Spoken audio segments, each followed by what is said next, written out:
पधारेंगे। ये एक छोटा सा वादा रसिकलाल जी से हम चाहेंगे, हमारा न्योता मिले या ना मिले, लेकिन रसिकलाल जी हमारे इस कार्यक्रम में जरूर आएंगे। ये एक छोटा सा अनुरोध है आपसे।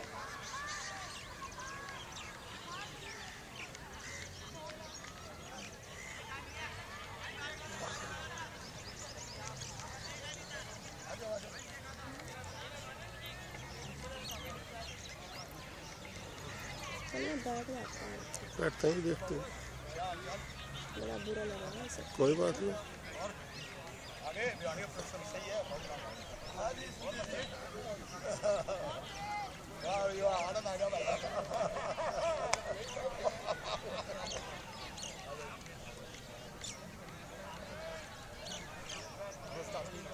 आप सबको होली की बहुत बहुत शुभकामनाएं देता हूँ।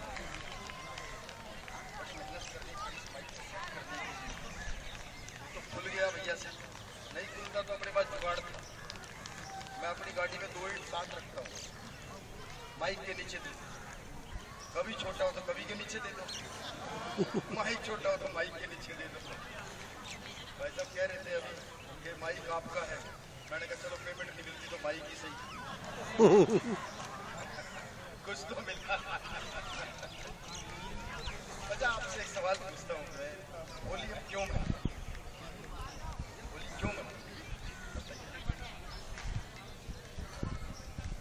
जो रूस रहे उनको मनाए, लेकिन कहते कि रूसी क्यों?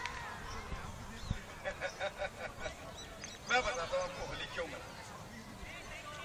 कोई भी बिल्डिंग पुरानी हो जाती है, अगर कोई बिल्डिंग पुरानी हो जाए और उसे डेंट पेंट कर दे तो उसमें नई जान आ जाती है। और आगे चले ये जाते सारी पुरानी जो बिल्डिंगें हैं,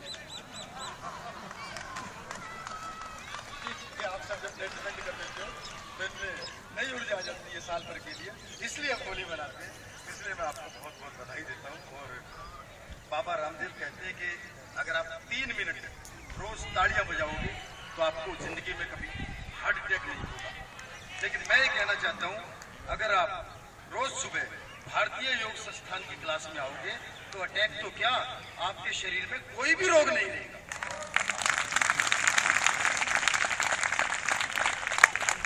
मुझे याद है मेरे एक दोस्त का अटैक पड़ गया, उसका फोन आया तो बोला रसिक भाई अटैक पड़ गया। मैंने कहा दिल्ली आ जाए, बढ़िया डॉक्टर तेरा इलाज कराऊंगा। आ गया मेरे पास, मैंने अपने सर्जन को बुलाया, मैंने कहा देखिए यार, बोले सारा चेक किया, बोला जी बाईपास हुई। बोले जी कितना खर्चा आएगा? बोले जी वैसे तो बहुत खर्चा आता है, लेकिन आपके दोस्त हैं, मैं 50,000 में कर दूंगा। मैंने उसको कहा करवा लो भाई। बोला यार मेरी तसल्ली नहीं हो रही थी कि मैंने तो कोई घटिया सा डॉक्टर मिल रहा है, 50,000 में भी कहीं बाईपास होती है, कोई बढ़िया जगह बताओ। मैंने कहा फुल्लो में ले जाओ। अगला फुल्लो में चला गया, वहाँ सारा चेकअप कराया। बोले जी बाईपास होनी है। बोले वो तो पता है कितना खर्चा है? बोले जी 2.5 लाख। बोला हाँ यार मेरी तसल्ली होगी भाई, मेरी तसल्ली होगी। अगले बोले जमा करा दो, वहाँ तो पहले जमा करवा ले। अगले 2.5 लाख जमा करा दिए, उसको लेके ऑपरेशन टेबल पे गए। ऑपरेशन टेबल पे अगले का राम नाम सत्य हो गया। और जब उसके रिश्तेदार बॉडी लेके आ रहे थे तो सामने वही डॉक्टर मिल गया। उन्हें पूछा जी क्या हुआ? बोले जी हम तो लुट गए, हम तो बर्बाद हो गए, अरे हमारा तो आदमी भी गया और हमारे तो 2.5 लाख भी गए। बोला देखा, मैं यही काम 50,000 में नहीं कर रहा था।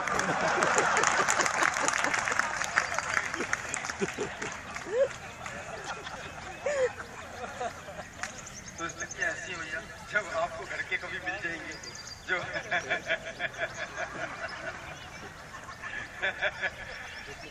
ऐसी बड़ा अच्छा लगता है। और सारे कार्यक्रम जो होते हैं ना, जितने भी कार्यक्रम होते हैं, उन सब कार्यक्रमों में लोग हमारी प्रतीक्षा करते हैं कि कब वो आए। लेकिन जब आपका भारतीय योग संस्थान का कार्यक्रम होता है तो हम खुद कभी प्रतीक्षा करते हैं कि कब आपका कार्यक्रम आए और हमें उसमें पढ़ने का मौका मिले। अभी पिछले दिनों वो जरदारी जी अमेरिका यात्रा पे चले गए, पाकिस्तान के पूर्व राष्ट्रपति। उनके मिलिट्री चीफ का फोन गया, जरदारी जी जल्दी आओ, पाकिस्तान में चमत्कार हो गया है, एक कुतिया ने पिल्ले दिए हैं और वो पिल्ले पैदा होते ही पाकिस्तान जिंदाबाद के नारे लगा रहे हैं। जरदारी जी बोले पाकिस्तान के लिए इससे बड़ी खुशखबरी नहीं हो सकती, हम उसे राष्ट्रीय पशु घोषित करेंगे, उसके लिए विशेष सुविधाएं देंगे, लेकिन मैं भी नहीं आ सकता। एक हफ्ते बाद जरदारी जी आए, उन्होंने कहा बुलाओ उन चमत्कारी कुतिया के पिल्लों को जो पैदा होते ही पाकिस्तान जिंदाबाद के नारे लगाए। अब सब कुतिया के पिल्ले मंगाए गए, कुतिया के पिल्ले आती बोल रहे हैं हिंदुस्तान जिंदाबाद, हिंदुस्तान जिंदाबाद, हिंदुस्तान जिंदाबाद। तो जरदारी जी ने मिलिट्री चीफ की गर्दन पकड़ ली। अबे तू तो कह रहा था पाकिस्तान जिंदाबाद बोलेंगे, ये सारे तो हिंदुस्तान जिंदाबाद बोल रहे हैं। बोले जी हमारी गलती नहीं है, आपने आने में 1 हफ्ता लगा दिया, तब तक इनकी आंखें खुल गई।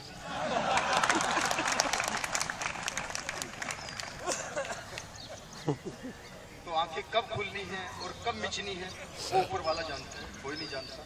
वो एक लाला जी की टिकट कट गई, ऊपर से यमदूत आ गए, बोले चलो लाला जी तुम्हारा बुलावा आ गया, टिकट कट गई, लिस्ट में सबसे ऊपर आपका नाम है। बोला जी कुछ मोहलत दे दो 2-4 दिन की। बोला यहाँ कोई मोहलत नहीं। बोला ले दे के निपटा लो। बोला ये भ्रष्टाचार से मुक्त है अभी तक ये डिपार्टमेंट, यहाँ लेने देने वाला भी चल। बोला अच्छा एक मिनट में जरा से लस्सी अभी भी ताजी बनाई, तो 1 गिलास लस्सी पी लो फिर चलता हूँ। बोला अच्छा लस्सी तो मुझे भी पिला दे, मैं भी बड़ी दूर से आया हूँ, थका हुआ हूँ। उन्हें लस्सी दी, पीते यमदूत को नींद आ गई। लाला जी ने चमत्कार किया, जेब में से लिस्ट निकाली और जो सबसे ऊपर नाम था काट के सबसे नीचे कर दिया। अब यमदूत उठा, यमदूत उठ के बोला लाला जी आपकी लस्सी पी के मजा आ गया, सारी थकान उतर गई। बस मैं देखो लाला जी आपके लिए ज्यादा तो कुछ कर नहीं सकता, मैं तो बस इतना ही कर सकता हूँ कि मैं इस लिस्ट को अब नीचे से शुरू करूँगा।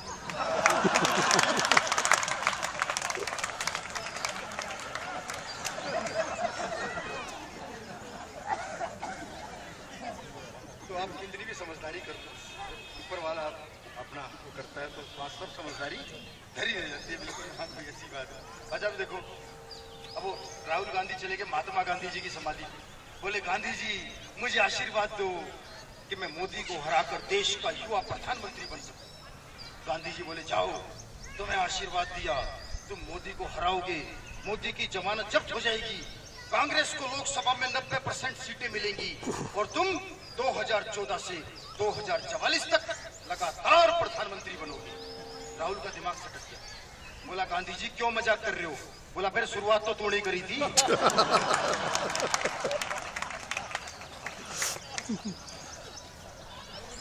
अजय जितने भी हमारे हिंदू बैठे हैं, भाई बैठे हैं, सब जितने भी हिंदुस्तानी हैं, सब अपनी बीवी से डरते हैं। अकेला मनमोहन ऐसा है जो दूसरे की बीवी से डरता है। अरे देखो हम होली मनाते हैं तो ब्रिज की होली बड़ी मशहूर है, कृष्ण जी की और राधा की होली जो है ना वो पूरे विश्व में विख्यात है। अच्छा कृष्ण जी ने यादव वंश में जन्म लिया। अब यादव पहले गाय पालते थे, गाय चारा खाती थी, दूध देती थी, मक्खन निकलता था, तो मनमोहन मक्खन खाते थे। लेकिन अब युग परिवर्तन है, युग का परिवर्तन हो गया। अब यादव चारा खा रहे, 5-5 साल के लिए जेल जा रहे, गाय दूध नहीं दे रही, मक्खन नहीं निकल रहा, तो मनमोहन को कोयला खाना पड़ रहा है। इसका परिवर्तन होता है, बड़ा अच्छा मन से सुन रहे हैं, बहुत अच्छा लग रहा है। तो जो कवि होता है कई बार बहुत लंबी कविता सुनाते हैं। एक कवि ने बहुत लंबी कविता सुनाई, इतनी लंबी कविता सुनाई एक वीआईपी चल बसा, उसे कोर्ट में ले जाया गया। मैजिस्ट्रेट ने कहा तुम्हारी कविता सुन के इतनी लंबी तुमने कविता सुनाई, देश का एक वीआईपी चल बसा, तुम्हें सजाए मौत दी जाती है, तुम्हारी कोई अंतिम इच्छा हो तो बताओ। तो बोला जज साहब मैं वही कविता एक बार आपको सुनाना चाहता हूँ, तो इसलिए मैंने लंबी लंबी कविताएं सुनानी छोड़ दी, मैं तो छोटी छोटी शॉर्टकट पे आ गया बिल्कुल। वो हमारे एक दोस्त बोले तुम्हारी भाभी घर छोड़ के चलेगी, मैंने कहा तुम उसे ढंग से नहीं रखते होगे। तो बोले क्या बात करते हो भाई साहब, मैं तो उसे अपनी सगी बहन की तरह रखता था। 2 दिन बाद वापिस आई, पति ने पूछा आप क्या लेने आई है?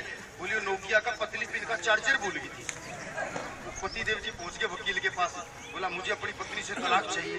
वकील बोला 20,000 रुपए लगेंगे। बोला 20,000?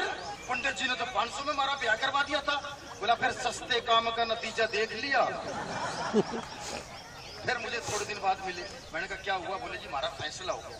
मैंने कहा क्या फैसला हुआ? तो बोले जी 2 मकान थे, एक मकान बांट लिया, 2 बच्चे थे, एक बच्चा बांट लिया। मैंने कहा वो तो ठीक है, नगद रुपयों का क्या हुआ?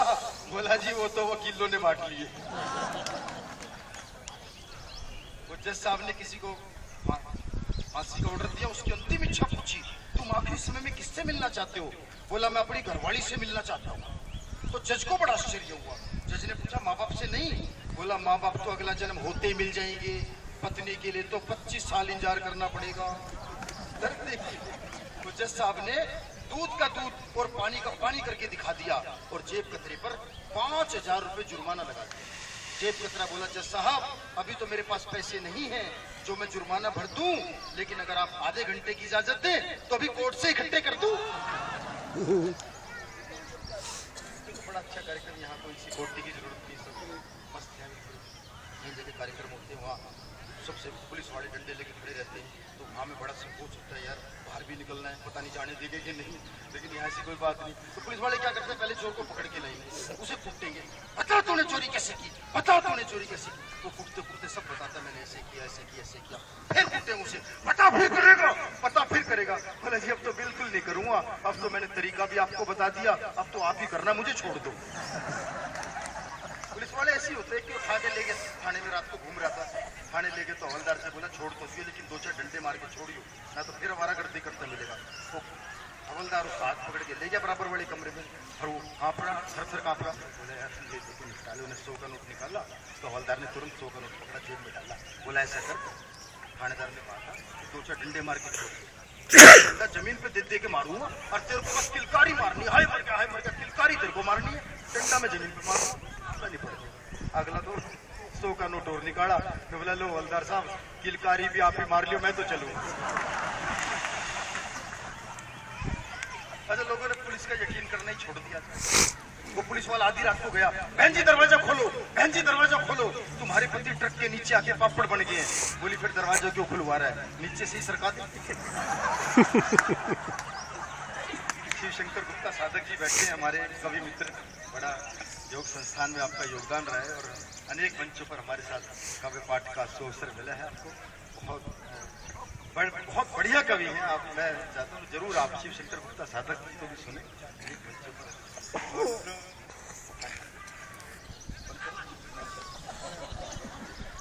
ये कह रहा था कि शिव शंकर जी विवाहित हैं, शादीशुदा हैं।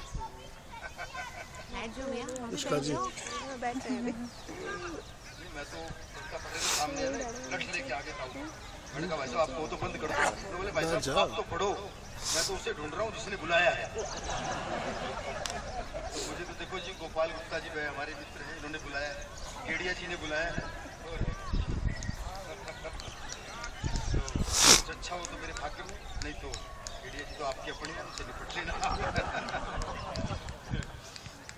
अच्छा देखो